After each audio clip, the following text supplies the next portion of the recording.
এই ঈদে মিলাদুন নবী উপলক্ষে আরও কিছু বিদাত করি, বেশ কিছু বিদাতে আমরা লিপ্ত হই। একটা বিদাত হলো যে আমরা ওই দিনে মসজিদ এবং মাজার সমূহকে আলোকসজ্জা করি, জিকিরের বৈঠক, জিকিরের মঞ্চ, কত জিকির, অনেক সময় জিকির করতে করতে বাঁশের উপর লাফ দিয়ে ওঠে না, দেখা যায়, আমরা দেখতে পেয়েছি অনেক।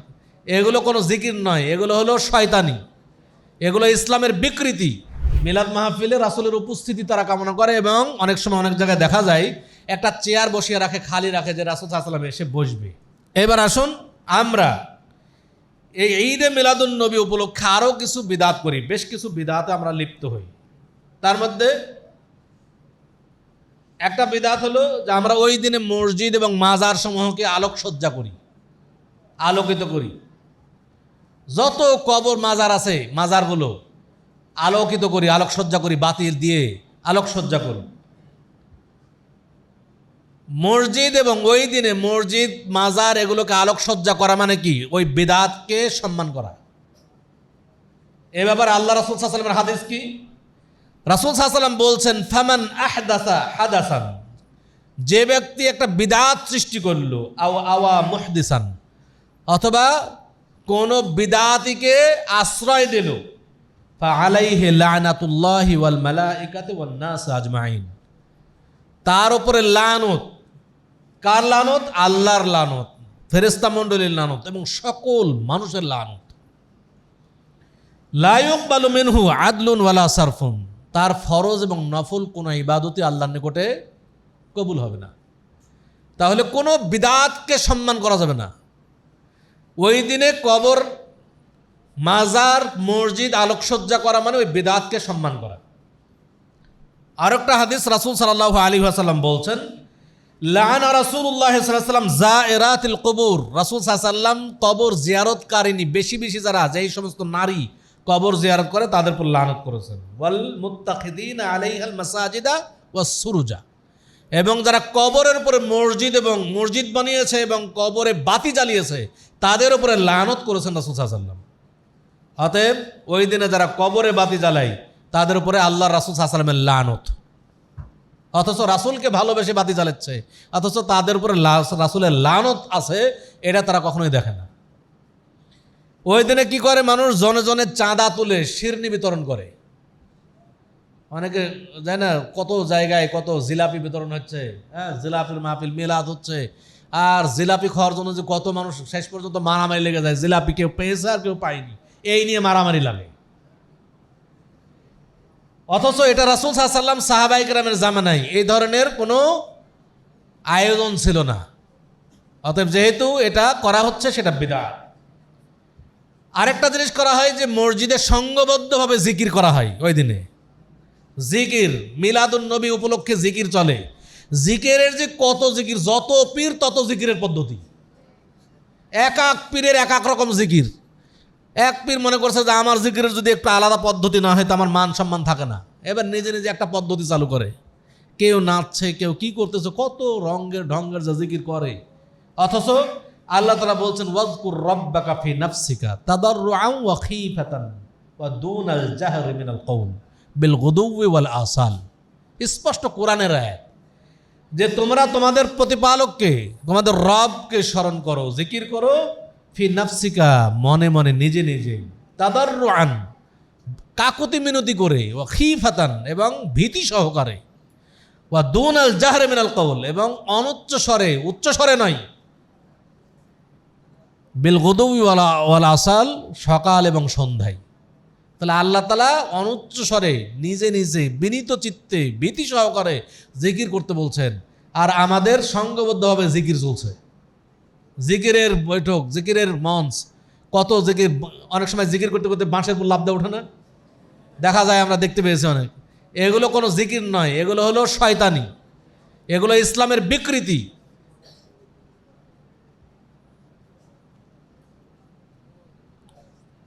আবু মুসা আশআরী রাদিয়াল্লাহু তাআলা আনহু বলছেন যে আমরা এক যুদ্ধে রাসূল সাল্লাল্লাহু আলাইহি ওয়াসাল্লামের কাছে সঙ্গে ছিলাম।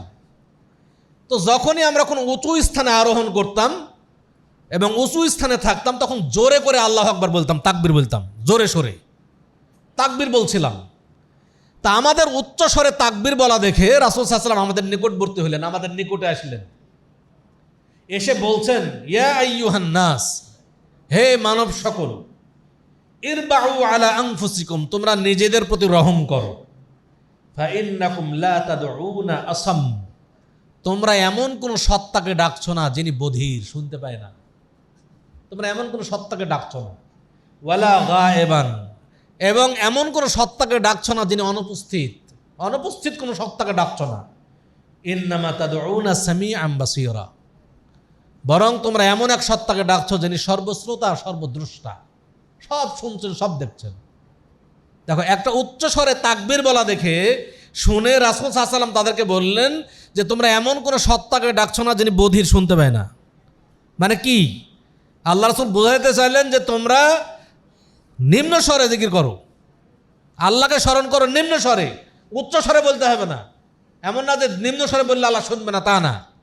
তাহলে এখানে আল্লাহ রাসূল সাল্লাল্লাহু আলাইহি ওয়াসাল্লাম নিষেধ করেছেন। আরেকটা জিনিস আমরা দেখি, মিলাদ মাহফিলে তারা বিশ্বাস করে, সবচেয়ে বড় বিশ্বাস হলে রাসূল উপস্থিত হবে। মিলাদ মাহফিলে রাসূলের উপস্থিতি তারা কামনা করে, এবং অনেক সময় অনেক জায়গায় দেখা যায় একটা চেয়ার বসিয়ে রাখে, খালি রাখে, যে রাসূল সাল্লাল্লাহু আলাইহি ওয়াসাল্লাম এসে বসবে। নাউজুবিল্লাহ। আচ্ছা বলেন তো, একই দিনে কত জায়গায় ঈদে মিলাদুন নবী হচ্ছে? সারা বিশ্বে কোটি কোটি কোটি জায়গায় মিলাদ হচ্ছে। আচ্ছা, রাসূল সাল্লাল্লাহু আলাইহি ওয়াসাল্লাম একই সঙ্গে কয় জায়গায় উপস্থিত হবে? রাসূল সাল্লাল্লাহু আলাইহি ওয়াসাল্লাম যখন জীবিত ছিলেন একই সময় দুই জায়গায় উপস্থিত হতে পেরেছেন কখনো? যে একই সময়ে রাসূল সাল্লাল্লাহু আলাইহি ওয়াসাল্লাম দুই জায়গায় উপস্থিত ছিলেন, এটা তো তার জীবদ্দশাতে কখনো হয়নি। তো রাসূল সাল্লাল্লাহু আলাইহি ওয়াসাল্লামের জীবদ্দশাতে একই সময়ে দুই জায়গায় উপস্থিত হতে পারলেন না, তার মৃত্যুর পরে কোটি কোটি জায়গায় একই সময়ে উপস্থিত হবে আর সবাই বসে আছে চেয়ার বসায়? এটা কোনো আকলমন্দ মানুষের কথা হতে পারে, বিশ্বাস হতে পারে?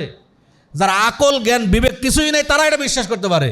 কোনো বিবেকবান মানুষ এটা কখনো বিশ্বাসই করতে পারে না যে রাসূল সাল্লাল্লাহু আলাইহি ওয়াসাল্লাম সব মিলাদের মঞ্চে উপস্থিত হবে। নাউজুবিল্লাহ। এবং এমনকি কিছু দেখা যায়, কিছু ভিডিও দেখা যায়, একজন বলতেছে যে আমি যখন আসছিলাম তখন আমার কাছে মদিনা থেকে কল আসলো, মানে রাসূল কবর থেকে তাকে মোবাইলে কল দিয়েছে। নাউজুবিল্লাহ। রাসূল মোবাইলে তার কাছে কলও দেয়।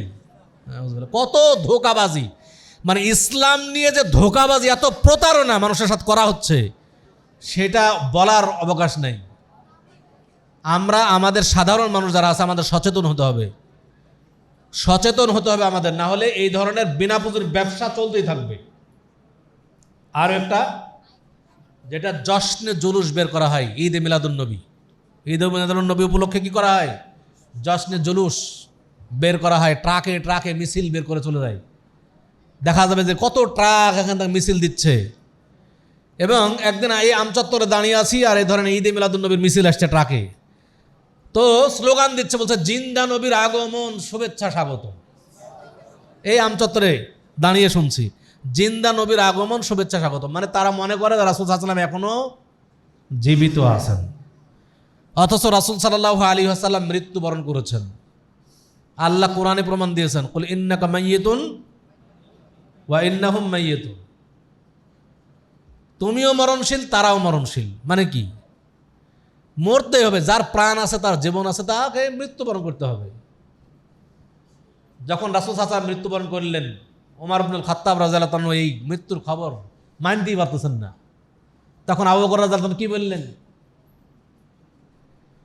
আলা মান কানা ইয়াবুদু মুহাম্মাদান ফাইন্না মুহাম্মাদান ক্বাদ মাত। বলছেন যে তোমরা জেনে রাখো, যারা মুহাম্মদ সাল্লাল্লাহু আলাইহি ওয়াসাল্লামের আনুগত্য করো তারা জেনে রাখো মুহাম্মদ সাল্লাল্লাহু আলাইহি ওয়াসাল্লাম অবশ্যই মৃত্যুবরণ করেছেন। এটা আবু বকর রাদিয়াল্লাহু তাআলা বলবেন, ঘোষণা দিলেন। যারা আল্লাহর ইবাদত করো জেনে রাখো আল্লাহ হাইয়ুন লা ইয়ামুত, আল্লাহ চিরঞ্জীব, কখনো মৃত্যুবরণ করবেন না। আর যারা মুহাম্মদ সাল্লাল্লাহু আলাইহি ওয়াসাল্লামের আনুগত্য করো তারা জেনে রাখো মুহাম্মদ সাল্লাল্লাহু আলাইহি ওয়াসাল্লাম অবশ্যই মৃত্যুবরণ করেছেন। কিভাবে মারা গেছে রাসূল সাল্লাল্লাহু আলাইহি ওয়াসাল্লাম তার হাদিস স্পষ্ট আছে। আয়েশা রাদিয়াল্লাহু তাআলা বলছেন যে রাসূল সাল্লাল্লাহু আলাইহি ওয়াসাল্লাম যখন মৃত্যুবরণ করলেন তার সামনে একটা পানির পাত্র রাখা ছিল, তো তিনি তার পানির পাত্রে ভাবে হাত ডুবাচ্ছেন আর হাত তুলে মুখে মুছছেন আর বলছেন ইন্না লিল মাউতি সাকারাত, মৃত্যু যন্ত্রণা কতই না কঠিন। এই কথা বারবার বলছেন, এই কথা স্পষ্ট বলছেন। হাত্তা কবিজা, এই কথা বলতেই থাকলেন যতক্ষণ পর্যন্ত তার জীবন রূহ কবজ করা হইল। যখন তার জীবন কবজ করা হয়ে গেল বলছে মালাতি ইয়াদুহু, তখন তার হাত এলিয়ে পড়ে গেল, হাত আর উপরে উঠেছিল, হাতটা পড়ে গেল। মানে কিভাবে মারা গেছেন তারও স্পষ্ট হাদিস বর্ণিত হয়েছে। অথচ আমাদের দেশের মানুষ মনে করে যে রাসূল সাল্লাল্লাহু আলাইহি ওয়াসাল্লাম মৃত্যুবরণ করেননি, সব জায়গায় উপস্থিত হন। নাউজুবিল্লাহ। প্রত্যেক মানুষই কবরের জীবন লাভ করে। রাসূল সাল্লাল্লাহু আলাইহি ওয়াসাল্লাম যে জীবনের কথা বলা হয় এটা হলো বারজাখী জীবন। বারজাখী জীবনের সাথে দুনিয়াবী জীবনের কোনো সম্পর্ক নাই। প্রত্যেকটা মানুষই কবরে একটা জীবন লাভ করবে। সেই কবরের জীবনের সাথে দুনিয়াবী জীবনের কোনো সম্পর্ক নাই। যিনি মারা গেছেন তিনি দুনিয়াবী মানুষের কোনো উপকার ক্ষতি করার ক্ষমতা রাখেন না। অতএব এই সমস্ত ভ্রান্ত বিশ্বাস যেন আমরা না রাখি, এবং ভ্রান্ত বিশ্বাস থেকে আমরা যেন ইসলামকে কলুষিত না করি। ইসলামকে জেনে বুঝে পালন করা দরকার। ইসলাম দলিল নির্ভর। মানুষের ইসলাম বিবেক এবং আবেগ দিয়ে ইসলাম চলে না।